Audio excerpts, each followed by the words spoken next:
Here with promoter Tom Loeffler. Now, Tom, Roman Gonzalez will carry out his own main event here at the Forum in Inglewood. However, he will be the co-feature to Gennady Golovkin versus Ggg-Brook on HBO. I have a split site. It's great for the fans because I'm going to be able to see Roman Gonzalez, and I'm also going to be able to see Gennady on television. Talk to us about the event. You know, this really turned out to be a great event. I've been pushing HBO pretty hard after Chocolatito was a co-feature 3 times on HBO, and each time, really proving that he deserves, to be at the top of the pound-for-pound lists. And when it came about, like who we're gonna work on as far as his opponent and what would justify being a main event, that's when Mr. Honda had talked to Chocolatito and his manager Carlos Blandon and said, look, we can make the fight with Quadros, undefeated 115-pound champion, moving up in weight. It's a historic move for Chocolatito's 4th division. And whenever you have 2 undefeated fighters fighting each other, look, you got Triple G and Ggg-Brook are both undefeated champions. They don't know how to lose. All 4 of those guys don't know how to lose. Exactly. And then you throw in on the triple header a fight like Kamagai versus Soto Caras, with 2 warriors, who just had a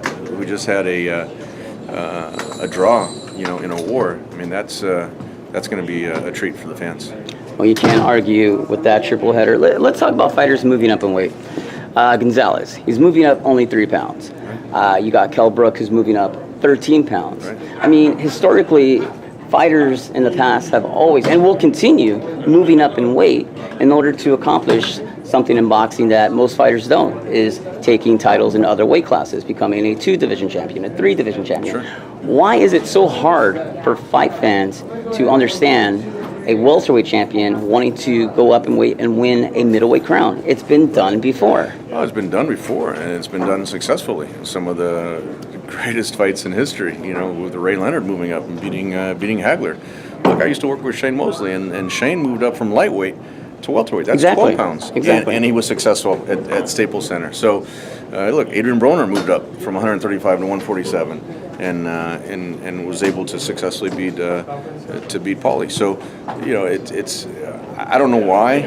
It seems like Gennady gets some resistance, but when we go down the list and when we exhaust, all the viable options, look, it's a great fight. Ggg-Brook has the same struggles. He can't get the big names at welterweight. Eddie has explained, he tried to make a number of big fights, tried to get, other champions to go to England to fight him.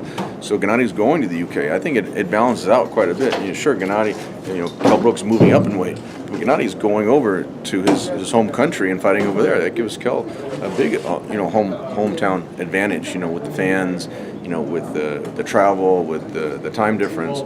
So, Gennady's the type of guy, he's a true world champion. He doesn't care where he fights. He doesn't care who he fights.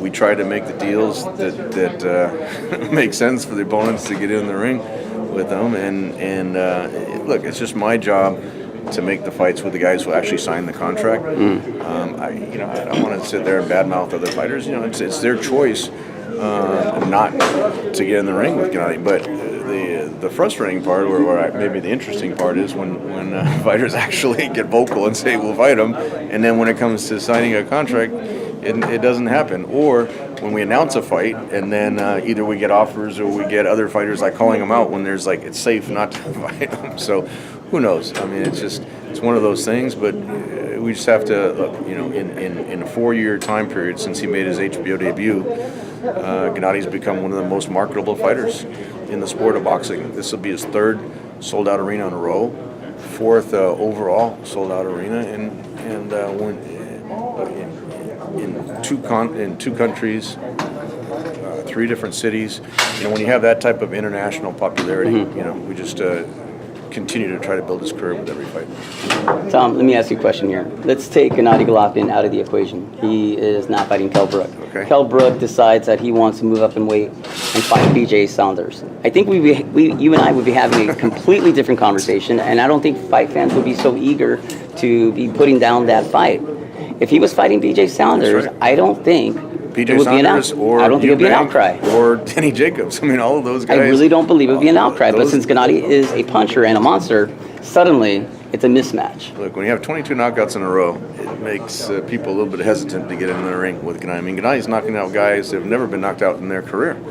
So I can understand the hesitation for some of the people not to get in the ring with them, but look, that's why we just have to give Ggg-Brook a lot of credit for stepping up, taking this fight, moving up in weight, and look, it's the biggest fight, clearly the biggest fight in Kel's career. It's turning out to be the most talked about fight this year for the sport of boxing internationally. It's a tremendous event, and I think it's going to prove to be a tremendous event in the UK and on HBO over here in the States. Let's not forget, there was a time where Gennady Golovkin, Abel Sanchez, yourself, all decided that he would move up to 168 pounds and fight Chavez. Right. That fight did not happen. Carl Froch was in the running for a fight in Vegas. Yeah. He says Gennady's too small. Not even in Vegas. He will beat him. Yeah. It's an easy fight. Yeah. I don't understand why Froch wouldn't take the fight. And then you have Floyd Mayweather, who saw some tape on Gennady and says, easy work all day. These fighters love to talk, but they don't put up the fight. Why is that? Well, we tried hard to make the Chavez fight. At that point of Gennady's career, if we could have gotten the Chavez fight, that would have been a huge statement for Gennady. If we could have gotten the Carl Froch fight, not only in Vegas, but we could have done that fight. I told Eddie we could have done that fight over in the UK. If Carl Froch can sell out Wembley Stadium fighting George Groves, 80,000 fans. Yeah. Look what would have happened if he would have fought Triple G. And I remember Carl tweeting out photos of he's too big and too strong for Gennady. I told Eddie, well, then it should be easy to make the fight. But then he didn't fight. After that. I don't know. Eddie says he keeps staying in shape, and who knows if he's going to fight again or not. But look, it's all I can do is try to make those type of fights. And if I would have been able to make a fight like that, it would have put Gennady even to a higher level than he is right now. And since those fights weren't makeable, I know Bob Arum tried very hard to make the Chavez fight. That would have been a monster event at that point on pay-per-view, and with Chavez's fan base, Gennady's fan base, that would have been a terrific event. That was 2 years ago we were trying to make that fight. But again, you can't force fights to happen if both fighters don't want to fight. Ggg-Brook wanted to fight, and we can make that fight under the same exact terms that the fight was offered to Eubank. We were able to make the fight with Ggg-Brook. So it shows it wasn't the offer; it was just the willingness of Kel to accept the deal. Canelo Alvarez is fighting Liam Smith for the WBO Junior Middleweight Championship of the World. However, he's still the Ring Magazine Middleweight Champion. What constitutes that? I mean, he should be stripped away, correct? Gennady Golovkin should be the middleweight champion. That would be my position. We always push to have Gennady as, considered the lineal middleweight champion now, since I think there's no argument that he's the best middleweight champion. But, it is what it is. I mean, he wants to unify all the belts. He's got 4 right now. He's missing the WBO title. So, if we can't get Billy Joe Saunders in the ring, we're just going to keep going and going, and then until it gets to a point where look, this is a marathon for Gennady. It's not a sprint.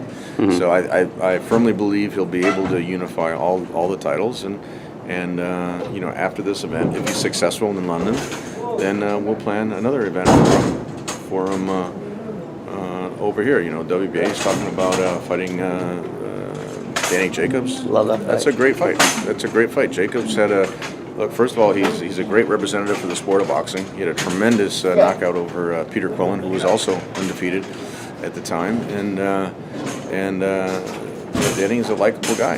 And so if we could do Triple G against Jacobs, that's a great matchup. Whether it happened, only time will tell. But we did the Wade fight here at the Forum. That was his IBF mandatory. And then if we do that fight before the end of the year, it would be a tremendous event. One of my final questions: will we see knockout number 23? That's 22 knockouts in a row so far, correct? 22 in a row. I don't think there's anyone at 160 pounds or below, or even 160. People say, "Why don't you fight at 168?" Look, I don't think anyone at 168 will be able to go 12 rounds with Gennady. They're just bigger guys, but that doesn't mean Yeah, James DeGale, which would be a good fight, I think. Sure, DeGale's a good fight. Badu Jackson 168. Look, there's a lot of great matchups. It's just a matter of putting the fights together. I mean, naturally, the more titles you have, the more mandatory obligations you have, and sometimes you can't put the fight together that you really want to put together. But that's part of the responsibility of being a world champion, a multiple title world champion. So we'll see how things go September 10th, and if everything goes the way for Triple G, then I'll be already planning the next fight after that. Tom, if Gennady Golovkin gets that early stoppage, that early knockout, we all have that Triple G fever. Please bring him back in December. Bring him back in December. I'm looking forward to it. Thank you. Okay. Thanks, Tony. Good luck to you. Okay. Thank you. All right.